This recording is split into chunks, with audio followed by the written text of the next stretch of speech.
I can tell you exactly what the Fed's going to do, and you can do this at home. So if listeners want to take notes, it's really easy. First of all, what is the problem the Fed's trying to solve?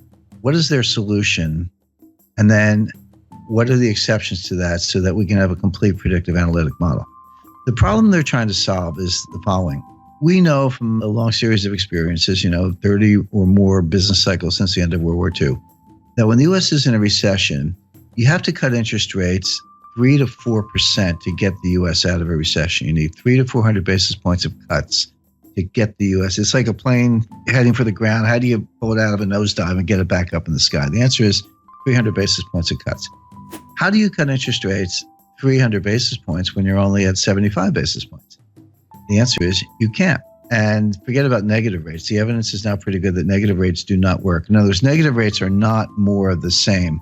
When you go from, let's say, 0.5%, and you go to 1/4, and then you go to 0, and then you keep going to negative 25, you didn't just ease by another 25 basis points. The evidence from Japan and Europe is that you're through the looking glass and you have very strange effects, really unintended consequences. I'll give you a couple examples. So the conventional theory is, well, the more I cut interest rates, the more stimulus I get. That's a joke, but that's what they think. But if I go negative, you're absolutely going to go out and spend the money. Because if you don't spend the money, I'm going to take it away. You sit there long enough, you'll have nothing left in your bank account because I'm going to take, with these negative interest rates, I'm going to take it away. So people will run out and spend.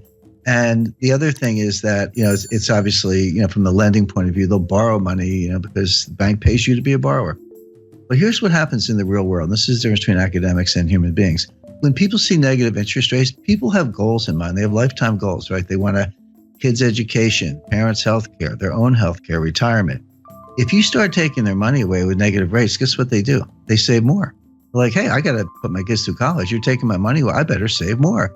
And then what kind of signal is the central bank sending with negative interest rates? They're sending a deflationary signal. So people go, well, if you think it's going to be deflation, I'm not going to spend money. I'll wait till the price comes down. So you're trying to encourage lending and spending. And what you get is more savings and no spending, deferred spending. You get the exact opposite of what you want. So again, another egghead experiment gone awry. But the point being, so negative rates don't work. So zero bound really is zero. It really is a boundary. And Bernanke has said this in his recent writings, and I think he's right about that. So back to the problem. How do you cut interest rates 300 basis points when you're at 75? Well, the answer is you can't. So you have to raise them to 300 basis points. So the problem the Fed is trying to solve is how do they get rates to 3.25% before the next recession?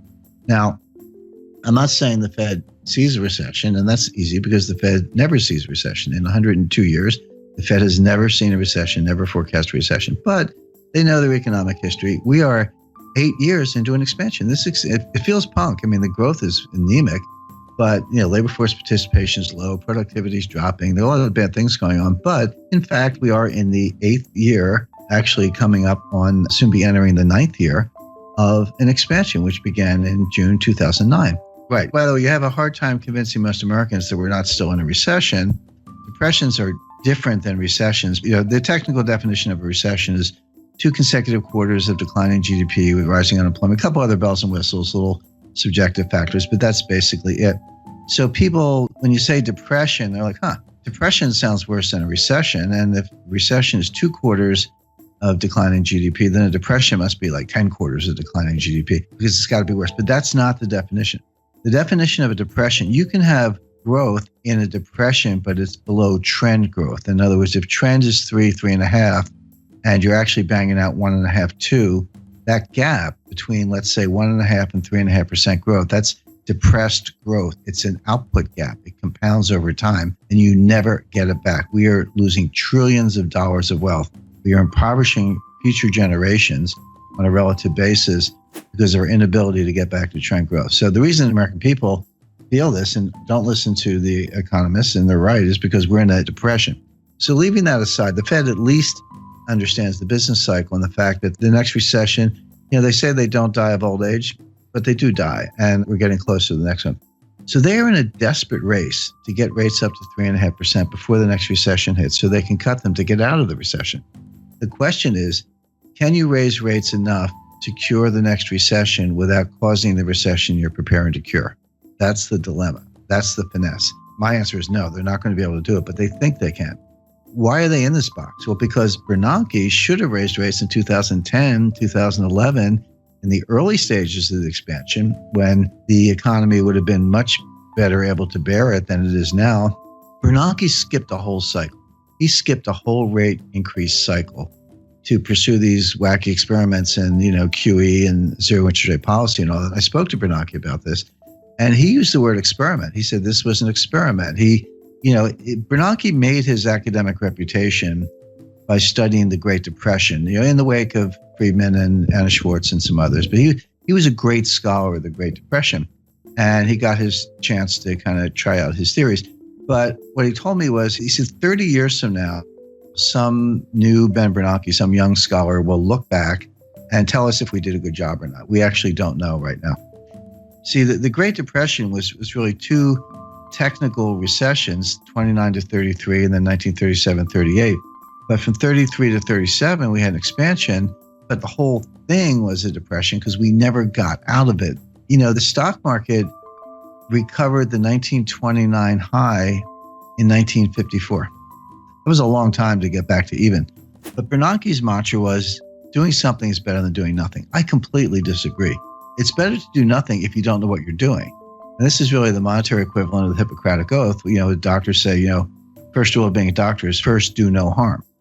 Anyway, bottom line is, by pursuing QE and zero interest rate policy, Bernanke failed to raise rates during the early stages of a cyclical expansion, which he should have done. If he had, the economy would have been just fine, and we'd be able to cut them today, but he didn't. So Janet Yellen now has to make up for lost time. So that's the mission. But again, and this is what the market completely does not get, and the Wall Street economists don't get. Nobody gets this, because they see the Fed raising rates, and they've done the correlations and the regressions back to World War II, and they go, every time the Fed raises rates, the economy is getting stronger. So if the Fed's raising rates, the economy must be getting stronger, so bid up stock prices, et cetera. But that's like saying umbrellas cause rain. Because they've got the causality backwards. The Fed never leads the economy, ever. The Fed follows the economy. So a normal business cycle looks like this. So you get a little expansion going, and unemployment starts to go down, and industrial capacity utilization starts to go up, and inflation starts to go up. And the Fed's watching, and then it keeps going. And they go, it's getting a little hot. We better raise rates. And they raise rates, but of course they started too late. The expansion keeps going. Inflation keeps going up. Unemployment keeps going down. Then the economy starts to cool down. Unemployment goes up, and then prices go down, and capacity utilization drops, and we get into recession. Like, we better cut. And then they cut, and then you hit the bottom, and then you come out of it again. So think of that as like a nice, pretty sine wave, right? That's a business expansion, business contraction over and over, 30 or so times since the end of World War II, with the Fed always following the economy, never leading the economy. So all the big brains on Wall Street, they've got all this data, and they say, well, every time the Fed raises rates, the economy is getting stronger. That has absolutely been true for like 30 times since the end of World War II. It is not true today. The reason it's not true today is because Bernanke skipped a cycle, and they're playing catch up. For the first time since 1937, the Fed is tightening into weakness. That is a key thing to bear in mind. The Fed is tightening into weakness. They are not leading the economy to strength. They are not responding to strength, even though Wall Street thinks they are. And there's a great danger that they're actually going to cause the recession they're preparing to cure, as I mentioned. The Fed will raise rates 25 basis points 4 times a year from now until the middle of 2019, until they get them to 3.25%. So like clockwork, every March, June, September, December, for 2017, 2018, into 2019, look for a Fed rate hike until they get to 3.25%, at which point they'll be able to say, all right, now we're at 3.25. If we have a recession tomorrow, we can cut them back down to 0 again and get out of it. That'll be mission accomplished. Now, this is why I was sitting there in December like, yep, they're going to raise them in March. And right now, I'll tell your listeners they're going to raise them in June. There's your Fed response function. There's your baseline scenario. What are the exceptions to Fed rate hike? Under what conditions will they not raise rates? Because everything I just described to you, they've had in mind since March 2015, when Yellen took patience out of the statement. That was the end of forward guidance. And by the way, if you go back to 2015, I said they're not going to raise rates all year, and they weren't going to do the liftoff that people were looking for in March, June, September. And they didn't lift off in September because of the Chinese rate exchange devaluation. The stock market fell out of bed August 2015. Finally, they raised them in December 2015. And Wall Street was ready for March. I said, no. In June, no. September, no. It wasn't until December 2016 that they raised them the second time. So obviously, there are conditions under which they don't raise rates, notwithstanding the baseline scenario. So what are those conditions? There are three. Well, four, actually. So if you see job creation below 75,000, that will cause them to pause. By the way, pause is the key word. If you go home through the speeches, you'll see the word pause in Dudley's recent remarks. Pause is the Fed's jargon for we're not going to raise rates. We got the Jim scenario, which I took from the Fed, it's their scenario, or a technical recession. So, we're going to know Friday what the first quarter GDP is. It's pretty close to negative, but I'm not saying we're in a recession now. We might be. But if you see a recession, they'll pause. See job creation below 75,000, they'll pause. By the way, that's a very low bar. If you see a jobs report, see, this is the other thing that confuses Wall Street. You see a jobs report with 100,000 jobs. So Wall Street goes, oh, that report's really weak. The Fed's going to think twice. No, 75,000 is the number. Yellen told us that. It was in one of her speeches. You just have to be a geek like me and read all the speeches. So the third factor would be disinflation. So the Fed has this 2% inflation target. They've missed it for 6 years. They're finally getting close to hitting it. By the way, I think the listeners know they use the PCE core deflator year over year. There's PPI and CPI and core, a bunch of inflation indices, but we know what they use. PCE core deflator year over year. That actually has been getting close to 2%. But if you see it turn around, if you see that gap down to like 1.5, 1.4, 1.3, then they will pause. The last condition for the pause is a disorderly decline in stock markets more than 5%. If you see a 6, 7, 8% decline, so if the S&P went down 100 points, Fed doesn't care. Dow Jones goes down 1,000 points, Fed doesn't care. But beyond that, if you see the S&P start to go down 150 or the Dow start to go down 1,500 points in a disorderly way, it looks a little scary. It looks like there's no bottom. It looks like if you see that, they'll pause. So the Fed is going to raise like clockwork 4 times a year for the next 2.5 years, unless you see job creation below 75,000, disinflation, a technical recession. If you don't see one of those things, they're going to raise rates. And so right now, I don't see any of them. I mean, they could all happen, but it looks like, growth is going to be positive.